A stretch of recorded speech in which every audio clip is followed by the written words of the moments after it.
29 मार्च को चैत्र मास के शुक्ल पक्ष की पावन कामदा एकादशी के दिव्य अवसर पर यदि आप बहुत अधिक पूजा पाठ ना भी कर पाए तो भी एक छोटी सी गुप्त साधना अवश्य कर लें।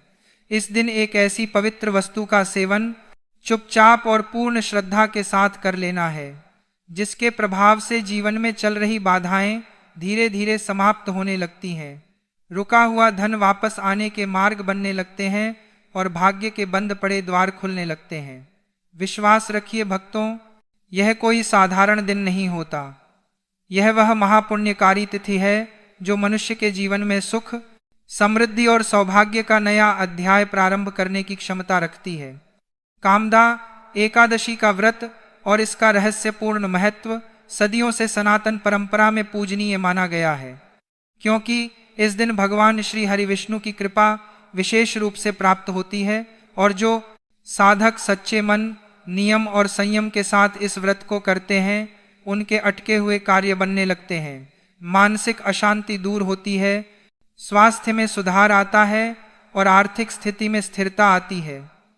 कहा जाता है कि इस दिन उस विशेष पवित्र वस्तु का सेवन या उससे संबंधित प्रसाद ग्रहण करना अत्यंत शुभ होता है, क्योंकि वह शुद्धता, आयु और समृद्धि का प्रतीक मानी गई है। भक्तों, यह तिथि केवल उपवास का दिन नहीं बल्कि आत्मशुद्धि, सभी कामनाओं की पूर्ति और भाग्योदय का दिव्य अवसर है। इसलिए इस एकादशी को श्रद्धा, संयम और सकारात्मक संकल्प के साथ मनाइए। ईश्वर में विश्वास रखिए और अपने कर्मों को पवित्र रखिए। शास्त्रों और पुराणों में स्पष्ट रूप से वर्णन मिलता है कि चैत्र शुक्ल पक्ष की पावन कामदा एकादशी पर जिस एक गुप्त और दिव्य वस्तु के सेवन का विशेष महत्व बताया गया है वह है तुलसी दल, जिसे हमारे धर्म ग्रंथों में अमृत के समान पवित्र और जीवनदायी माना गया है। भक्तों, इस पावन दिन श्रद्धा और नियम के साथ तुलसी दल का सेवन करने से धन की कमी, कर्ज का बोझ और व्यापार से जुड़ी बाधाएं धीरे धीरे समाप्त होने लगती हैं और जीवन में स्थिरता और समृद्धि का मार्ग खुलने लगता है। यद्यपि एकादशी का व्रत सामान्यत निराहार रहकर किया जाता है, किंतु कामदा एकादशी में तुलसी का सेवन या उसके पत्र को स्नान के जल में मिलाकर स्नान करना शास्त्र सम्मत और अत्यंत पुण्यकारी माना गया है, जिससे दरिद्रता और नकारात्मकता का प्रभाव कम होता है और श्री हरिविष्णु की विशेष कृपा प्राप्त होती है। मान्यता है कि इस दिन तुलसी का स्पर्श, दान और सेवन व्यक्ति के जीवन में सुख, शांति, ऐश्वर्य और संतुलन स्थापित करता है, क्योंकि तुलसी के पौधे में स्वयं माता लक्ष्मी और भगवान विष्णु का वास माना गया है। पुराणों की कथा के अनुसार वृंदा की तपस्या और दिव्य ऊर्जा से तुलसी के पौधे की उत्पत्ति हुई।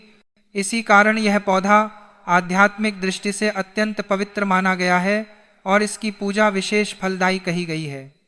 अब भक्तों, इस पावन व्रत की तिथि और विधि भी जान लीजिए ताकि साधना पूर्ण फल दे सके। इस वर्ष कामदा एकादशी का व्रत 29 मार्च 2026 को उदया तिथि के अनुसार रखा जाएगा। व्रत का पारण द्वादशी तिथि को सूर्योदय के बाद शुभ समय में करना शास्त्र सम्मत माना गया है और उस समय ब्राह्मण या जरूरतमंद को भोजन कराना तथा अपनी सामर्थ्य के अनुसार दान देना अत्यंत पुण्यदायी कहा गया है। इस दिन प्रातःकाल उठकर स्नान के जल में गंगाजल या तुलसी पत्र मिलाना, स्वच्छ पीले वस्त्र धारण करना और भगवान श्री विष्णु के समक्ष घी का दीप प्रज्वलित करना अत्यंत शुभ माना गया है। पीले पुष्प, चंदन, अक्षत, तुलसी दल और सात्विक नैवेद्य अर्पित करके श्रद्धा से पूजन करें तथा दिन भर ओम नमो भगवते वासुदेवाय मंत्र का जप करते रहें। रात्रि में भजन कथा या जागरण करने से इस व्रत का पुण्य कई गुना बढ़ जाता है और जीवन में आध्यात्मिक उन्नति तथा मानसिक शांति का अनुभव होता है। भक्तों, कामदा एकादशी पर कुछ विशेष चीजों का सेवन करना जहां आपके जीवन को सुख समृद्धि से भर देता है, वहीं कुछ चीजें ऐसी भी हैं जिन्हें भूलकर भी घर में नहीं लाना चाहिए।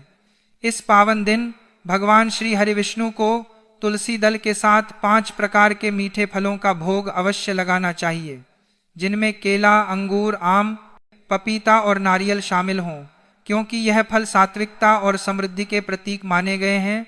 अंगूर माता लक्ष्मी को अत्यंत प्रिय माना गया है इसीलिए इसे प्रसाद रूप में ग्रहण करना विशेष फलदायी बताया गया है। एकादशी के दिन साबूदाने की खीर या मखाने की खीर बनाकर भगवान को अर्पित करने और फिर पूरे परिवार के साथ प्रसाद स्वरूप ग्रहण करने से कुंडली के प्रतिकूल ग्रह शांत होते हैं और जीवन में सकारात्मक परिवर्तन आने लगते हैं। लेकिन भक्तों, इस पावन तिथि पर भूलकर भी चावल, लहसुन, प्याज, बैंगन या किसी भी प्रकार का तामसिक भोजन घर में नहीं बनना चाहिए, क्योंकि एकादशी का व्रत सात्विकता, संयम और आत्मशुद्धि का प्रतीक है। जिस घर में इस दिन लहसुन, प्याज या मांस मदिरा का सेवन होता है, वहां से माता लक्ष्मी की कृपा दूर हो जाती है और नकारात्मकता का प्रभाव बढ़ने लगता है। इसीलिए बाहर का डिब्बा बंद भोजन भी इस दिन त्याज्य माना गया है, क्योंकि उसमें तामसिक अंश होने की संभावना रहती है।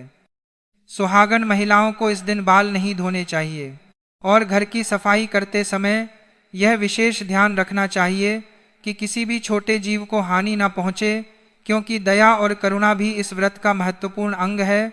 इस पावन व्रत की पूर्णता इसकी कथा सुने बिना अधूरी मानी जाती है। पौराणिक वर्णन के अनुसार प्राचीन काल में भोगीपुर नगर में राजा पुंडरीक का राज था। उनके दरबार में ललित नामक एक गंधर्व गायक था, जो अपनी पत्नी ललिता से अत्यंत प्रेम करता था। एक बार दरबार में गाते समय अपनी पत्नी के स्मरण में खो जाने के कारण उसका स्वर और ताल बिगड़ गया। इस पर राजा ने क्रोधित होकर उसे राक्षस होने का भयंकर श्राप दे दिया। वह गंधर्व भयंकर राक्षस बन गया और उसकी पत्नी ललिता वनों में भटकते हुए विंध्याचल पर्वत पर श्रृंगी शिष्य के आश्रम में पहुंची। महर्षि ने उसे चैत्र शुक्ल पक्ष की कामदा एकादशी का व्रत करने का निर्देश दिया। ललिता ने पूर्ण श्रद्धा से इस व्रत का पालन किया और इसके पुण्य प्रताप से उसका पति क्षण भर में राक्षस योनि से मुक्त होकर पुनः अपने सुंदर गंधर्व रूप को प्राप्त कर लिया। आकाशवाणी हुई कि यह सब इस महान कामदा एकादशी व्रत का प्रताप है। इससे यह सिद्ध होता है कि यह व्रत कभी निष्फल नहीं जाता और सच्ची श्रद्धा से किया गया साधन जीवन को धन, वैभव और ईश्वरीय संरक्षण प्रदान करता है तथा पिशाच और राक्षस योनि जैसे भयंकर कष्टों से भी मुक्ति दिलाता है। भक्तों, कामदा एकादशी के दिन गौ माता की सेवा का भी विशेष महत्व बताया गया है। इस दिन घर में बनी पहली ताजी रोटी पर थोड़ा सा गुड़ और चुटकी भर हल्दी रखकर गौ माता को अपने हाथों से खिलाना अत्यंत पुण्यकारी माना गया है। और यदि संभव हो तो उनके 7 बार परिक्रमा कर उनके चरणों की धूल माथे पर लगानी चाहिए, क्योंकि गौ सेवा को सभी देवी देवताओं की सेवा के समान माना गया है। ध्यान रहे कि कभी भी बासी या झूठा भोजन गाय को ना दें, क्योंकि इससे पुण्य के स्थान पर दोष उत्पन्न होता है। आपसे निवेदन है कि 29 मार्च को आने वाली इस महाकामदा एकादशी का व्रत नियम, संयम और निर्मल भाव से करें। मन में किसी के प्रति ईर्ष्या या द्वेष ना रखें। प्रिय भक्तों, कामदा एकादशी के दिन प्रातः ब्रह्म मुहूर्त में उठकर सबसे पहले स्नान करके स्वच्छ पीले या साफ वस्त्र धारण करें। इसके बाद घर के मंदिर या पूजा स्थान को अच्छी तरह शुद्ध करें और वहां भगवान श्री विष्णु की मूर्ति या चित्र को स्थापित करें। भगवान के सामने घी का दीपक जलाएं, तुलसी दल, पीले फूल और चंदन अर्पित करें। अब एक स्वच्छ पात्र में पंचामृत तैयार करें। पंचामृत बनाने के लिए गाय का दूध, दही, शुद्ध घी, शहद और मिश्री, इन 5 पवित्र वस्तुओं को मिलाया जाता है। इन पांचों को मिलाते समय मन में भगवान विष्णु का स्मरण करें और ओम नमो भगवते वासुदेवाय मंत्र का जप करते रहें। अब भगवान श्री विष्णु की मूर्ति या शालिग्राम पर धीरे धीरे इस पंचामृत से अभिषेक करें। अभिषेक करते समय विष्णु मंत्र या ओम नमो नारायणाय का जप करना अत्यंत शुभ माना जाता है। अभिषेक के बाद भगवान को स्वच्छ जल से स्नान कराएं और फिर पीले वस्त्र, चंदन, तुलसी दल और नैवेद्य अर्पित करें। इसके बाद आरती करें और भगवान से अपने अपराधों की क्षमा तथा परिवार की सुख समृद्धि की प्रार्थना करें। अभिषेक के बाद जो पंचामृत भगवान के चरणों से होकर बहता है, वही पवित्र चरणामृत बन जाता है। इस चरणामृत को श्रद्धा और भक्ति से थोड़ा सा अपने हाथ में लेकर माथे पर लगाएं और फिर ग्रहण करें। शास्त्रों में कहा गया है कि भगवान विष्णु का चरणामृत अमृत के समान पवित्र होता है। इसे ग्रहण करने से शरीर और मन दोनों शुद्ध होते हैं, नकारात्मक ऊर्जा दूर होती है और व्यक्ति के जीवन में आने वाली अनेक बाधाएं समाप्त होने लगती हैं। धार्मिक मान्यता है कि कामदा एकादशी के दिन भगवान विष्णु के पंचामृत अभिषेक का चरणामृत ग्रहण करने से मनुष्य को अकाल मृत्यु का भय नहीं सताता। भगवान के चरणामृत को अमृत तुल्य माना गया है, इसलिए जो व्यक्ति श्रद्धा से इसे ग्रहण करता है उसके जीवन में आयु, आरोग्य और सौभाग्य की वृद्धि होती है। ऐसा भी कहा गया है कि भगवान के चरणामृत के प्रभाव से व्यक्ति के पाप धीरे धीरे नष्ट होते हैं, रोगों से रक्षा होती है और जीवन में दिव्य संरक्षण प्राप्त होता है। इसलिए इस दिन श्रद्धा और भक्ति से भगवान विष्णु का पंचामृत अभिषेक करके चरणामृत अवश्य ग्रहण करना चाहिए, क्योंकि यह केवल एक धार्मिक क्रिया नहीं बल्कि आत्मा की शुद्धि और ईश्वर की कृपा प्राप्त करने का अत्यंत पवित्र साधन माना गया है।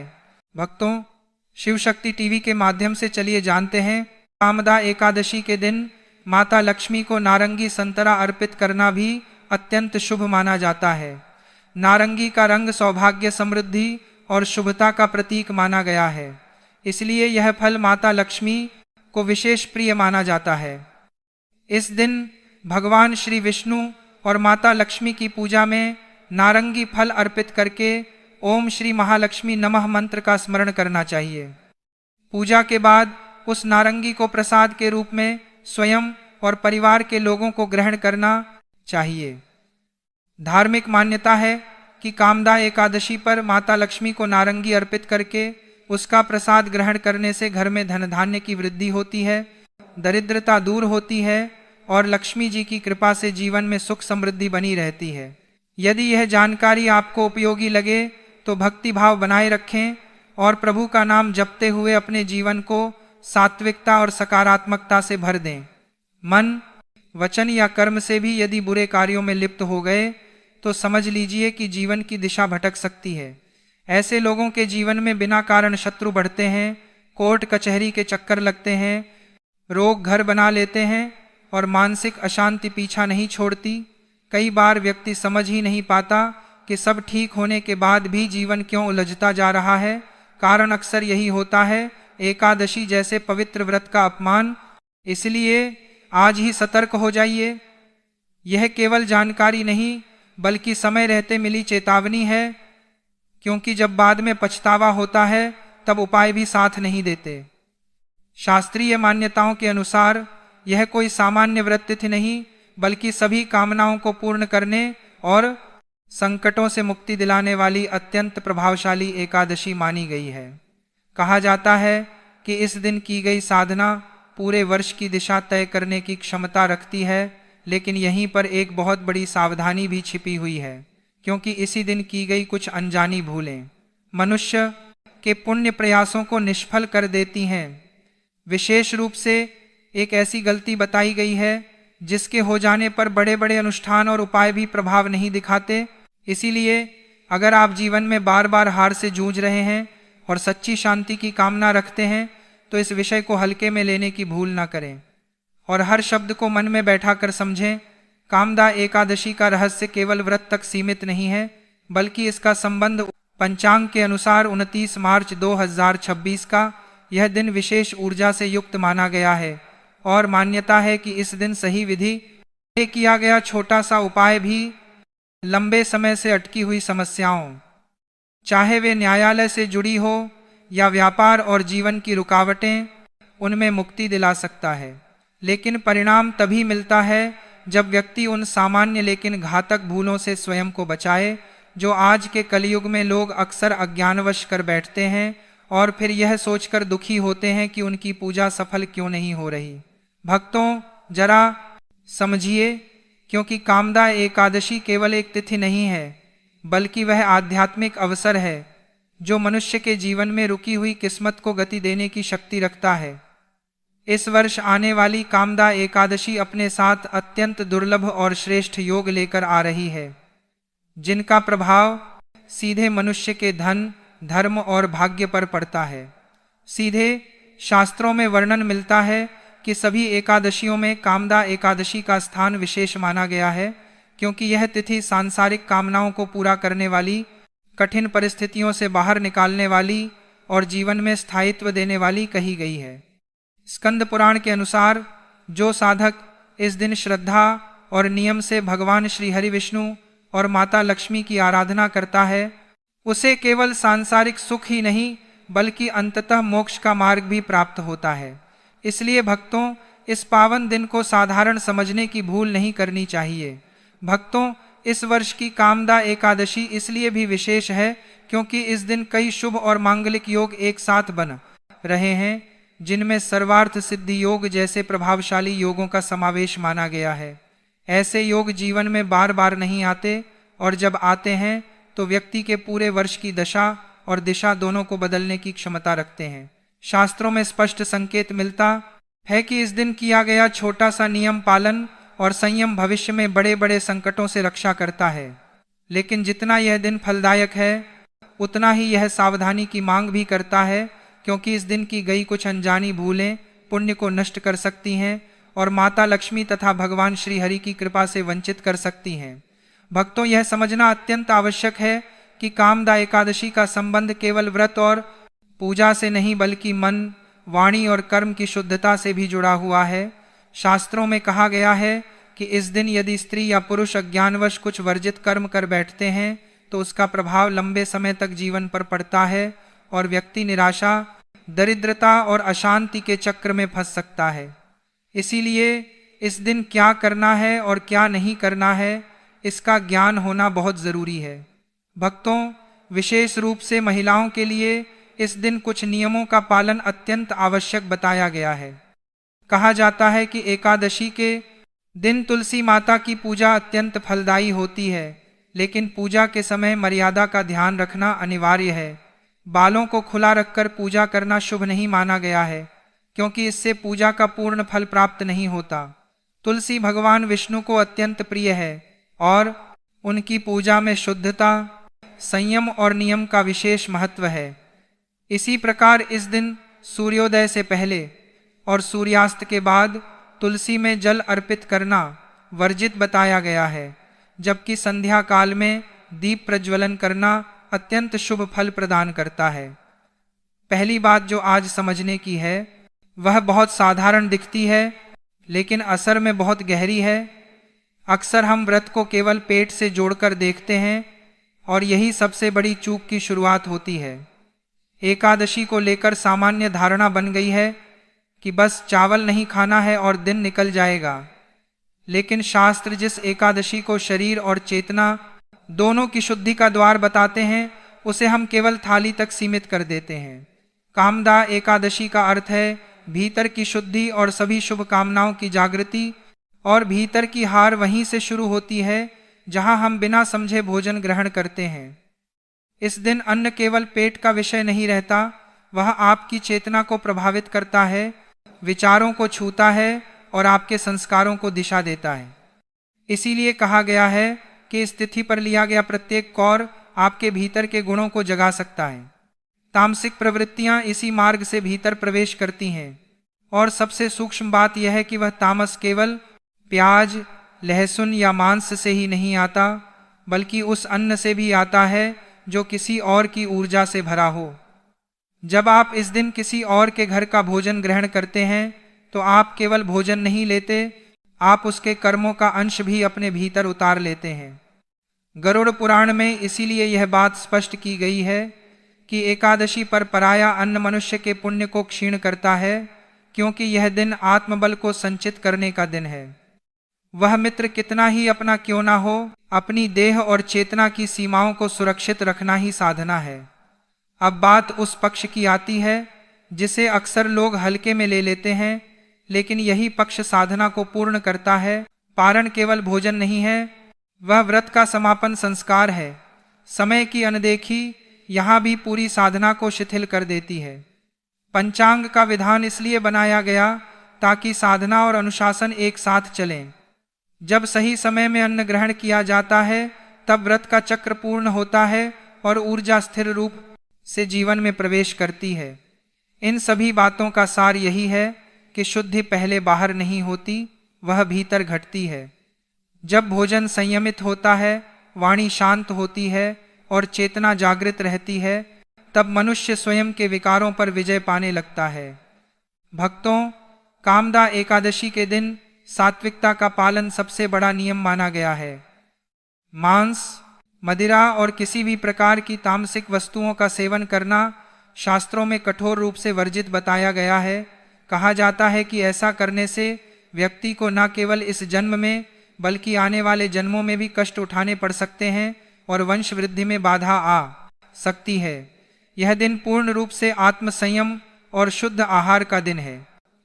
अगर आप इस कामदा एकादशी के दिन स्नान, दान, पूजा पाठ करें या ना भी कर पाएं, परंतु गौ माता को यह चुपचाप एक छोटी सी चीज जरूर खिला दें और तुलसी माता की सेवा कर लें, तो आपकी जन्म जन्मांतर की गरीबी दूर हो जाएगी।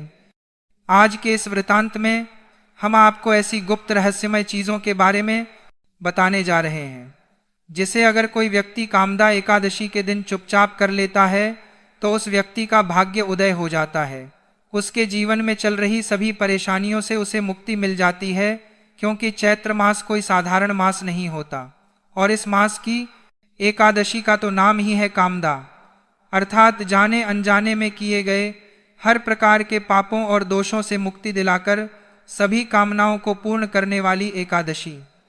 यह एकादशी श्री लक्ष्मी नारायण जी के चतुर्भुज रूप का एक अद्भुत संगम है।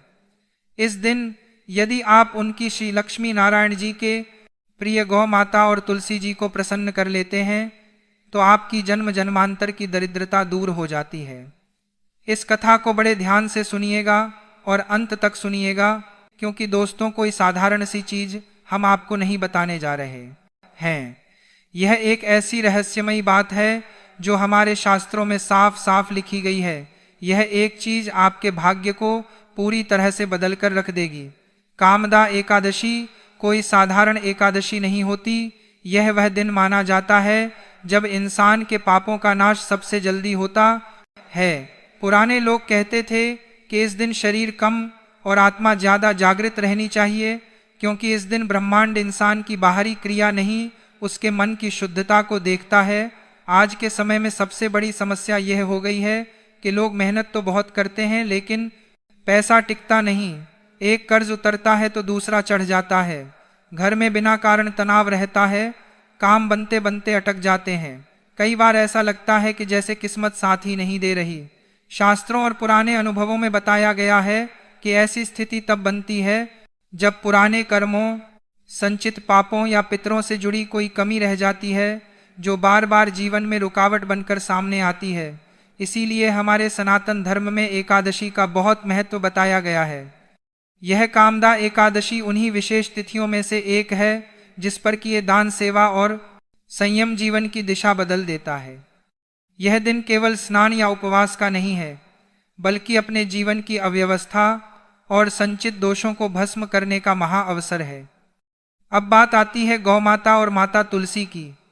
गौ माता को 33 कोटि देवी देवताओं का वास कहा गया है और श्री लक्ष्मी नारायण जी की पूजा तुलसी दल के बिना पूर्ण नहीं होती। पुराने लोग कहते थे कि गाय के संपर्क में आने से मन अपने आप शांत होने लगता है। एकादशी जैसे दिन पर गौ सेवा को विशेष फलदायी माना गया है। कामदा एकादशी का महत्व इस विशेष दिन इसलिए भी ज्यादा है क्योंकि इस दिन दिखावे से किया गया काम बेकार हो जाता है। अगर आपने दान किया, सेवा की और लोगों को दिखाने लगे तो उसका असर कम हो जाता है। पुराने समय में लोग इस दिन जो भी करते थे चुपचाप करते थे। इस दिन किसी से झगड़ा ना करें, गुस्सा ना करें और किसी भी जीव को कष्ट ना दें। अब ध्यान से सुनिए कामदा एकादशी की वह महान और दिव्य कथा जो स्वयं भगवान श्री कृष्ण ने धर्मराज युधिष्ठिर को सुनाई थी, जिसे सुनने मात्र से पापों का क्षय होने लगता है और कामनाएं पूर्ण होती हैं। प्राचीन काल में भोगीपुर नामक एक अत्यंत सुंदर नगर था। वहां पुंडरीक नामक राजा राज्य करते थे। उस नगर में अनेक गंधर्व, किन्नर और अप्सराएं भी निवास करती थीं। वहीं पर ललित नामक एक गंधर्व और उसकी पत्नी ललिता भी रहते थे। उन दोनों में अत्यंत प्रेम था। एक दिन राजा पुंडरीक की सभा में ललित गंधर्व गायन कर रहा था। गाते गाते उसे अचानक अपनी प्रिय पत्नी ललिता की याद आ गई, जिससे उसका स्वर और लय बिगड़ गया। सभा में मौजूद करकोटक नाग ने उसकी इस त्रुटि को भांप लिया और राजा से इसकी शिकायत कर दी। राजा पुंडरीक यह जानकर अत्यंत क्रोधित हो उठे और उन्होंने ललित को श्राप दे दिया, तूने सभा की मर्यादा भंग की है, जा तू एक भयंकर नरभक्षी राक्षस बन जा। श्राप के प्रभाव से ललित उसी क्षण एक भयानक राक्षस बन गया। जब उसकी पत्नी ललिता को यह बात पता चली तो वह अत्यंत दुखी हुई। वह अपने पति के पीछे पीछे विंध्याचल पर्वत के भयंकर वनों में भटकने लगी। एक दिन भटकते हुए वह महर्षि श्रृंगी के आश्रम पहुंची। महर्षि श्रृंगी श्री लक्ष्मी नारायण के परम भक्त थे और महान तपस्वी थे। ललिता ने रोते हुए उनके चरणों में गिरकर अपने पति के उद्धार का मार्ग पूछा। महर्षि श्रृंगी का हृदय द्रवित हो उठा। उन्होंने कहा, हे पुत्री, तुम चैत्र कृष्ण पक्ष की कामदा एकादशी का विधि विधान से व्रत करो। यह एकादशी हर कामना को पूर्ण करने वाली और बड़े से बड़े श्राप को नष्ट करने वाली है। इसके व्रत का पुण्य तुम अपने पति को दे देना, जिससे वह राक्षस योनि से मुक्त हो जाएगा। मुनि की आज्ञा मानकर ललिता ने पूर्ण श्रद्धा के साथ इसी महापुण्यदायी कामदा एकादशी का व्रत किया और अगले दिन ब्राह्मणों के समक्ष संकल्प लेकर अपने व्रत का सारा पुण्य अपने पति ललित को अर्पित कर दिया। पुण्य प्राप्त होते ही ललित राक्षस योनि से मुक्त हो गया और उसने पुनः अपना सुंदर गंधर्व रूप प्राप्त कर लिया। इसी प्रकार हमारे शास्त्रों में गौ माता की महिमा और कामदा एकादशी के संयोग की एक और अत्यंत प्रभावशाली कथा आती है, जो इस व्रत के महत्व को और भी गहरा कर देती है। कहते हैं, एक बार एक अत्यंत निर्धन और अनजाने में कई गंभीर पाप कर चुकी एक वृद्धा थी। उसका जीवन कष्टों से भरा था और उसे लगता था कि उसके पापों का प्रायश्चित कभी नहीं हो सकता। वह हर समय पश्चाताप की अग्नि में जलती रहती थी और उसे अपनी मृत्यु के बाद नरक जाने का भय सताता रहता था। एक दिन संयोगवश कामदा एकादशी के दिन वह वृद्धा भूख से व्याकुल होकर भटक रही थी। उसके पास देने के लिए कुछ नहीं था, लेकिन उसके मन में अपने पापों के लिए गहरा पश्चाताप था। तभी उसे ज्ञानी महात्मा मिले। महात्मा ने उस वृद्धा के मन की व्यथा को समझ लिया और उसे गुप्त उपाय बताया। महात्मा ने कहा कि तुम आज कामदा एकादशी के पावन अवसर पर बिना किसी को बताए चुपचाप एक मुट्ठी भर जौ का आटा या सत्तू लो और उसमें थोड़ा सा गुड़ मिलाकर एक सादी रोटी या पिंड जैसा बना लो, और जो भी पहली गौ माता तुम्हें दिखे उसे पूरी श्रद्धा और अपने पापों के क्षमा की प्रार्थना के साथ खिला दो। उस वृद्धा ने महात्मा की बात पर पूर्ण विश्वास किया और ठीक वैसा ही किया। उसने चुपचाप वह जौ और गुड़ से बनी चीज तैयार की और उसे लेकर गौ माता की खोज में निकल पड़ी। जैसे ही उसे पहली गौ माता दिखी, उसने अत्यंत दीन भाव से और अपने मन में अपने सारे ज्ञात अज्ञात पापों के लिए क्षमा मांगते हुए वह चीज गौ माता को अर्पित कर दी। गौ माता ने जैसे ही उस वृद्धा के हाथ से वह चीज ग्रहण की, उसी क्षण उस वृद्धा के चेहरे पर एक दिव्य चमक आ गई और उसे अपने भीतर एक असीम शांति महसूस हुई। कहते हैं, उस एक छोटी सी गुप्त क्रिया और गौ माता की प्रसन्नता के प्रताप से उस महिला के जन्मों के संचित पाप उसी क्षण नष्ट हो गए और उसका मन पूरी तरह से शुद्ध हो गया। उसे मृत्यु के भय से मुक्ति मिली और वह अंत में बैकुंठ लोक को प्राप्त हुई। इस कथा से यह सिद्ध होता है कि कामदा एकादशी बड़े से बड़े पाप को धोने वाला दिव्य स्नान है और इस दिन गौ सेवा का फल अक्षय और तत्काल फल देने वाला होता है। तो चलिए भक्तों, जानते हैं बिना देर किए उन विशेष उपायों के बारे में जो इस दिन आपके भाग्य को बदल देंगे। सुबह ब्रह्म मुहूर्त में उठना चाहिए। सूरज निकलने से पहले उठकर श्री लक्ष्मी नारायण का स्मरण करें। कामदा एकादशी के दिन यदि आप गौ माता को सादा भोजन, हरा चारा या विशेषकर गुड़ और चने की दाल चुपचाप खिला देते हैं तो शास्त्रों में बताया गया है कि जीवन में चल रही धन संबंधी रुकावटें और बीमारियां धीरे धीरे शांत होने लगती हैं। जिन लोगों को लंबे समय से कमजोरी, थकान या कर्ज की समस्या है, उनके लिए यह उपाय अत्यंत चमत्कारी है। गौ माता को यह खिलाते समय मन शांत रखें और किसी से बातचीत ना करें। इसके साथ ही इस दिन अपने घर के आंगन में लगे तुलसी के पौधे के समक्ष घी का दीपक अवश्य प्रज्वलित करें।